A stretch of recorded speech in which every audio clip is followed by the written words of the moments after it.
నమస్తే, welcome to I dream. నేను మీ ఝాన్సీ. అయితే చాలా మంది గవర్నమెంట్ జాబ్స్కి ప్రిపేర్ అవుతూ ఉంటారు.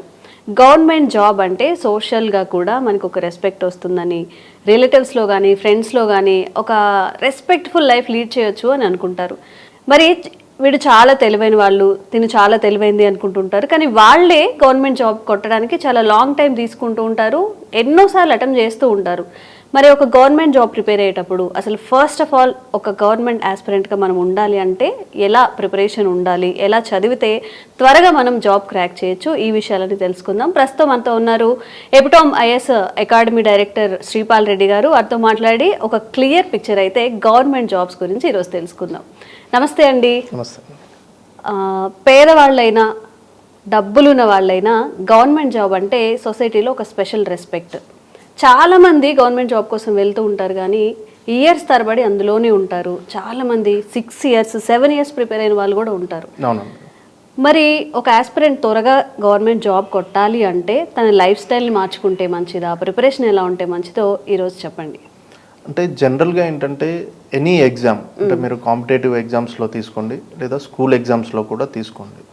అంటే ఇక్కడ మీరు ఇందాక అన్నారు తెలివైన వాళ్ళు ఎందుకు ఫెయిల్ అవుతున్నారు అంటే ఈ ఎగ్జామ్లోని ఇందాక మాట్లాడుతూ.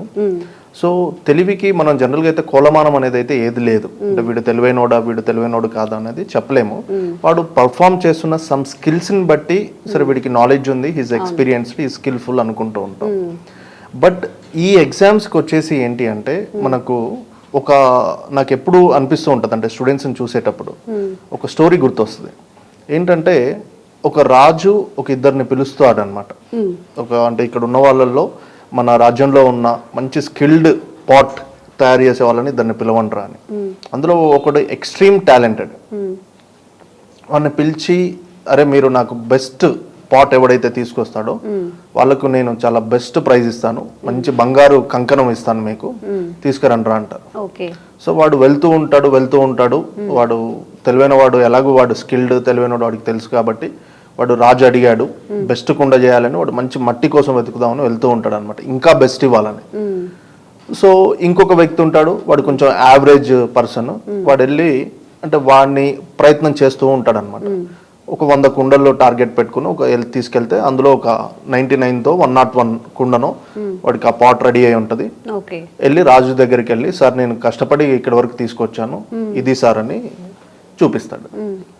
ఇంకొకడు ఏడ్రా టైం అయింది, నీకు ఇచ్చిన టైం అయింది, డ్యూరేషన్ అయిపోయింది, ఇంకొకడు ఏడ్రా అంటే వాడు ఇంకా మట్టి వెతకడానికి వెళ్ళాడు సార్, ద బెస్ట్ కోసం సెర్చింగ్ లోనే ఉన్నాడు సార్, వాడు మంచి మట్టి కోసం, ఇంకా వాడు కుండ తీసుకురాలేదంటే అప్పుడు వీడికి కంకణం ఇవ్వడం జరుగుతుంది.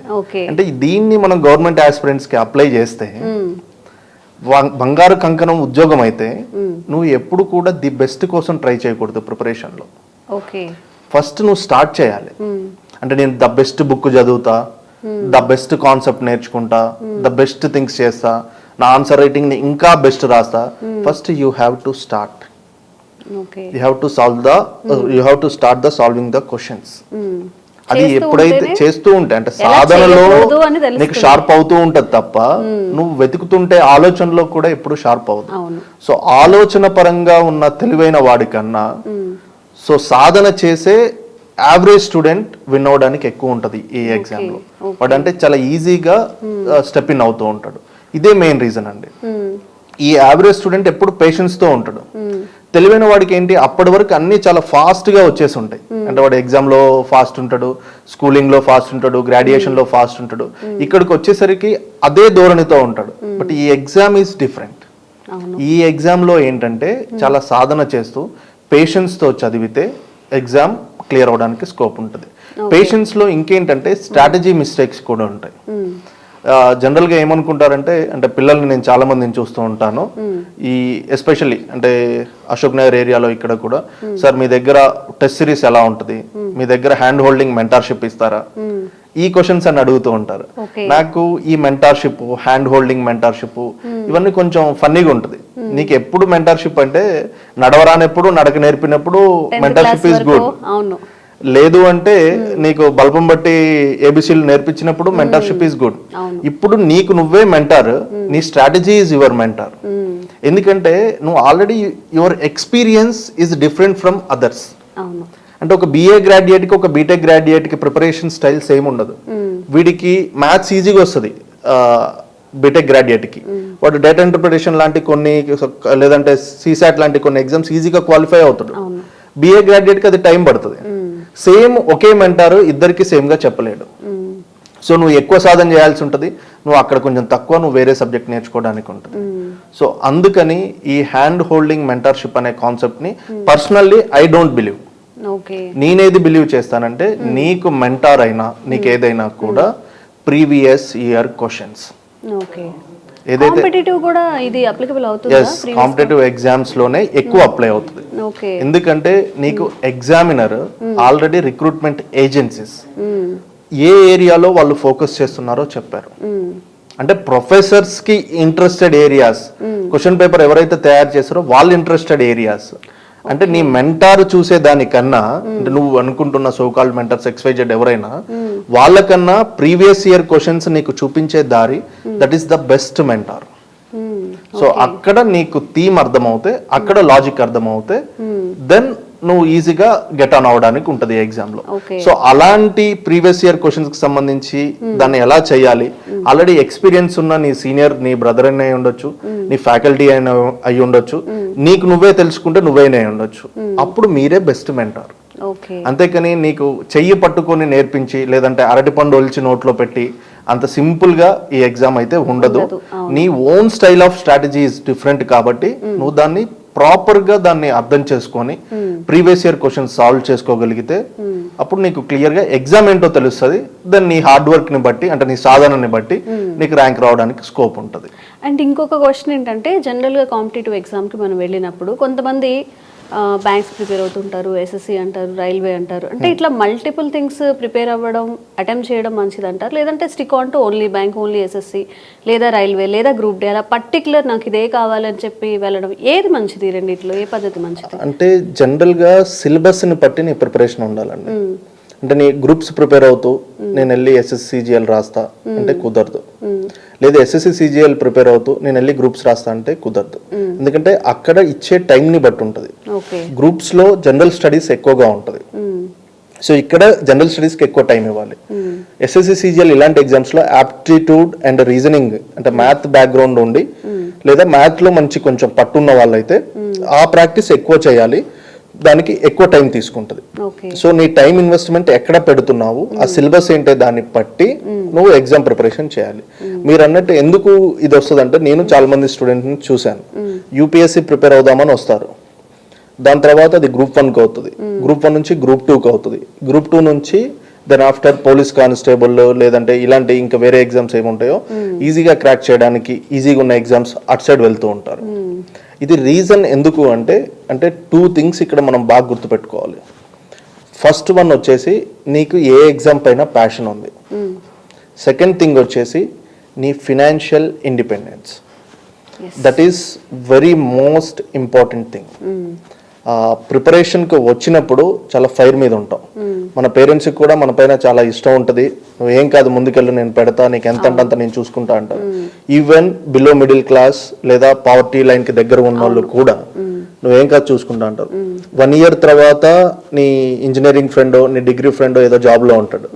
2 years తర్వాత వాడికి ఇంకొంచెం శాలరీ పెరుగుంటుంది. 3 years తర్వాత నీకు ఏ జాబ్ వచ్చి ఉండదు, వాడేమో ముందుకెళ్ళిపోతుంటాడు, ఇంట్లో వాళ్ళకు ప్రెషర్ పెరుగుతుంది, ఆ ప్రెషర్ నీ మీద ఉంటుంది, రిలేటివ్స్ క్వశ్చన్ వస్తూ ఉంటుంది. ఈ ప్రెషర్ అంతా బిల్డ్ అవుతూ నువ్వు ఏదో ఒక జాబ్ కొట్టాలనే దగ్గరకు వస్తావు.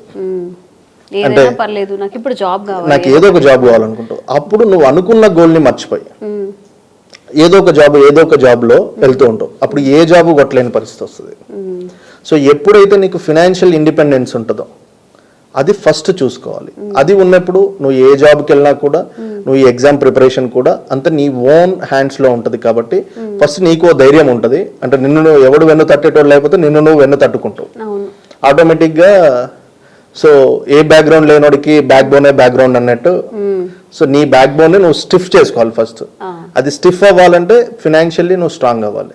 సో అప్పుడు ఇక్కడికి ప్రిపరేషన్కి వచ్చినా కూడా నీకు పెద్దగా ఇబ్బంది ఉండదు.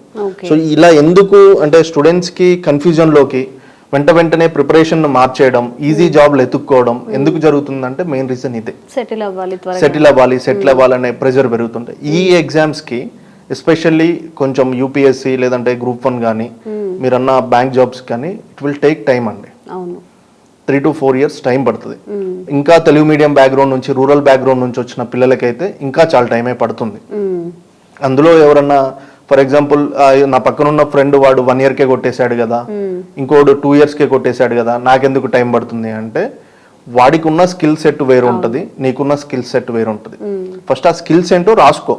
మేబీ యు ఆర్ టాలెంటెడ్ అయి ఉండొచ్చు, నీకు తొందరగా అవ్వచ్చు, బట్ రాసుకో నీ స్కిల్స్ ఎక్కడెక్కడ ఇంప్రూవ్ చేసుకోవాలి. ఇంప్రూవ్ చేసుకోవడానికి ఎంత టైం పడుతుంది. ఇంగ్లీష్ రాదు, మనకు అక్కడ వచ్చేసి రామకృష్ణ మఠ్ ఉంటుంది అశోక్ నగర్లో, అక్కడ జాయిన్ అవ్వండి, నేర్చుకోండి. బట్ అది ఆ కోర్సే నీకు 6 months పడుతుంది. సో ఇవన్నీ నేర్చుకొని చేయాలంటే that will take time and అది ఖర్చు కూడా. మినిమం ఒక 3 years తీసుకోవచ్చా? మినిమం 3 years పడుతుందండి. అసలు నీకు సిలబస్ అర్థమై సబ్జెక్ట్ అర్థం అవడానికి 1 year పడుతుంది ప్రాపర్ గా. ఓకే, ఇది స్ట్రక్చర్, ఇది సిలబస్ అని. అంటే 1 yearలో కొట్టేశాము, నాకు ఫస్ట్ ఇయర్కే ర్యాంక్ వచ్చింది, అది అంతా అది నేను ఐ డోంట్ బిలీవ్. చదివి టాలెంటెడ్ ఉండొచ్చు, అంటే చాలా మంది టీనా డాబిని వీళ్ళని చూపించేసి అంటే యూపీఎస్సీ ర్యాంకర్స్ ని వీళ్ళు ఫస్ట్ అటెంప్ట్ లోనే కొట్టారు కదా, ఎందుకు రాదంటే తను గ్రాడ్యుయేషన్ నుంచి ప్రిపరేషన్ చేసిందని చాలా మంది చెప్తూ ఉంటారు. సో ఆల్మోస్ట్ 3 years ప్రిపరేషన్ తనకు ఉంది, ముందుగానే ఉంది. సో మా మదరే నాకు నోట్స్ రాసి ఇచ్చారని తను చాలా ఇంటర్వ్యూలో చెప్పడం జరిగింది అనమాట. ఆర్ట్ అండ్ ఆర్కిటెక్చర్ నోట్స్ కానీ ఇదంతా. బట్ ఇప్పుడు మన మదర్ అయితే మనకు అలా రాసియలేదు కదా, మన బ్యాక్గ్రౌండ్ ఈస్ డిఫరెంట్. అంటే ఇది ఫస్ట్ అంటే ఎడ్యుకేషన్ లో వచ్చిన ఇన్ఈక్వాలిటీలో వచ్చే చాలా థింగ్స్ ఉంటాయి, బట్ బ్యాక్గ్రౌండ్ ని బట్టి నీ ప్రిపరేషన్ ఉంటుంది, నీ ఫినాన్షియల్ స్టెబిలిటీని బట్టి నీ ప్రిపరేషన్ ఉండాలి. ఇప్పుడు ఒక ఏజ్ తర్వాత ఇంట్లో వాళ్ళని ఇబ్బంది పెట్టలేము, అండ్ నీ ప్యాషన్, నీ గోల్ మిస్ అవుతూ ఉంటే నిన్ను నువ్వు కూడా ఇబ్బంది పెట్టుకోలేవు. సో అందుకు అంటే అన్నిటికీ నీకు మెయిన్ ఉండాల్సిన సాధనం డబ్బు. సో ఆ ఫినాన్షియల్ ఇండిపెండెన్స్ నీకు కనుక తీసుకురాగలిగితే ఎగ్జామ్ లో ధైర్యంగా ప్రిపేర్ అవుతావు. సో మై సజెషన్ ఏంటంటే నువ్వు ఏది పడితే అది మార్చకుండా ఉండాలి అంటే ఫస్ట్ ఫైనల్ ఇయర్ లో ఉన్నప్పుడే ఒక గోల్ సెట్ చేసుకో. దీనికి ఇంత ఖర్చు అవుతుంది, దీనికి ఇది ఇలా సెట్ చేసుకుంటా. ఇన్ కేస్ ఈ ఎగ్జామ్ లో ఫెయిల్ అవుతాయి, చాలా మంది ఏమంటారంటే హోప్ తో వెళ్ళాలి అంటారు. హోప్ తో వెళ్ళాలి, ప్రయత్నం చేసేటప్పుడు డెసిజన్ తీసుకున్నాక వెళ్ళాలి.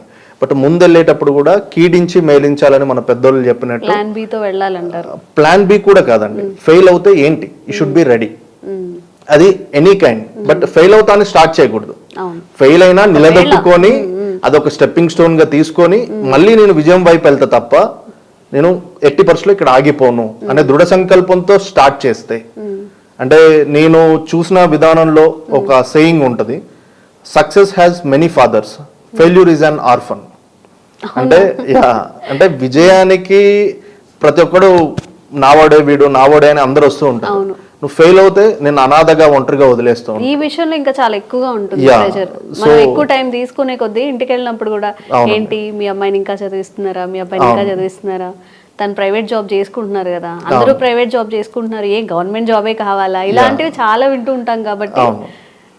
సో ఇదే అండి, అంటే ఇవన్నీ ఎందుకు వస్తుంటాయంటే ఇదే అన్నమాట. నేను ముందే చెప్పిన రాదని, వస్తేనేమో నేను ముందే చెప్పిన వీడికి వస్తుందని. సో ఇలా రకరకాలుగా ఎవరు క్రెడిట్ ని ఎవరు క్లెయిమ్ చేసేది వాళ్ళు క్లెయిమ్ చేసుకుంటూ ఉంటారు. బట్ నువ్వు నీ సెల్ఫ్ గా నువ్వు రెడీ ఉండాలి. నువ్వు ఏ విధంగా అయితే రెడీ అవుతావో దాన్ని బట్టి నీ రిజల్ట్ ఉంటుంది. సో మధ్యలో ఆపలేవు. నేను చెప్పాను ఆల్రెడీ, ఇది 3 to 5 years పట్టే ఎగ్జామ్. 3 to 5 years కి నువ్వు ఎలా రెడీ చేసుకోవాలి, 3 to 5 years లో నువ్వు ఫెయిల్ అవుతాయి నీ కెరీర్ ఎలా ఉండాలి. ఇంత చదివి కెరీర్ ఏం లేదు, ఫ్రెండ్స్ ఎక్కడో US లోనో H1B వీసాతోనో ఇంకో ఆస్ట్రేలియాలోనో ఎక్కడో ఉండి బాగా సెటిల్ అయినప్పుడు వాడికి నువ్వే చెప్పుంటావు ఇంజనీరింగ్ లోనో డిగ్రీలోనో ఎక్కడో. సో కంపిటీషన్ వస్తూ ఉంటుంది తెలియకుండా, అరే నేను తప్పు చేశాను ఈ ప్రిపరేషన్ లోకి వచ్చే ఫీలింగ్స్ వస్తూ ఉంటాయి. వీటన్నిటిని అధిగమించాలంటే ఫస్ట్ నువ్వు రెడీ ఉండాలి. సో ఇది నేను 1 year ప్రిపేర్ అవుతాను, నేను 80% ర్యాంక్ కొడతాను, ఇఫ్ నాట్ ఐఎమ్ రెడీ, తీసుకోవడానికి రెడీ ఉన్నాను, ఇది చేస్తాను. ఇలా నువ్వు స్ట్రాటజిక్ గా నీ 5 years ని ఇండియన్ గవర్నమెంట్ ఎట్లయితే 5 years ప్లాన్ చేసిందో, ఈ సంవత్సరం ఇది ఇస్తాం, ఇది ఈ సంవత్సరం ఇస్తామని, నువ్వు ఎలాగో చదువుతావు అదంతా, నువ్వు కూడా నిన్ను ప్లాన్ చేసుకో. డెఫినెట్ గా నీ కెరీర్ సూపర్ ఉంటుంది, అంతకన్నా ముందే నీకు ర్యాంక్ వస్తుంది. నిజంగా గవర్నమెంట్ జాబ్ కోసం ప్రిపేర్ అయ్యే వాళ్ళ కష్టాలు చాలా చక్కగా చెప్పారండి, ఒక ధైర్యం కూడా ఇచ్చారు. Thank you so much.